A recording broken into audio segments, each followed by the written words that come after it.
Hello guys, നമുക്കൊരു aesthetic decor ചെയ്താലോ?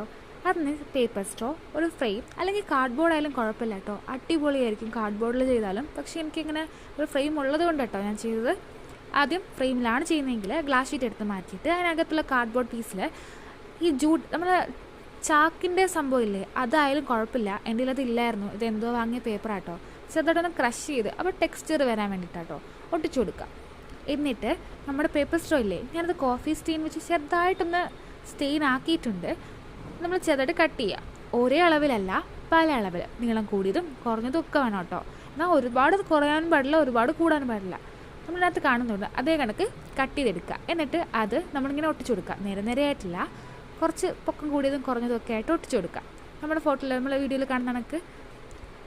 എന്നിട്ട് നമ്മുടെ ഡ്രൈഡ് ലീവ്സും ഫ്ലവേഴ്സൊക്കെ ഉണ്ടാവുമല്ലോ, എൻ്റെ അധികം ഇല്ലായിരുന്നു, അതുകൊണ്ട് ഉള്ളത് വെച്ചിട്ട് ഞാൻ അഡ്ജസ്റ്റ് ചെയ്ത് നോക്കി. എന്നിട്ട് ആ സ്ട്രോയുടെ അകത്തോട്ട് ഇറക്കി കൊടുക്കാം കേട്ടോ. വേണമെങ്കിൽ ഒട്ടിച്ച് കൊടുക്കാം, പക്ഷെ ഒട്ടിച്ച് കൊടുക്കണം. നമുക്കത് ഇഷ്ടമുള്ള രീതിയിൽ എടുത്ത് മാറ്റിയിട്ടൊക്കെ ലൈവ് ആയിട്ടുള്ളതൊക്കെ വെക്കാമല്ലോ. ഞാനപ്പോൾ എൻ്റെ അടുത്തിരുന്ന ബേബി ബർത്തും പിന്നെ എല്ലാവരും ചിലർ കാട്ടിച്ചെടികളൊക്കെ കെട്ടി വെച്ചു. പക്ഷേ എനിക്ക് അത്രയ്ക്ക് അങ്ങോട്ട് ഭംഗി തോന്നിയില്ല.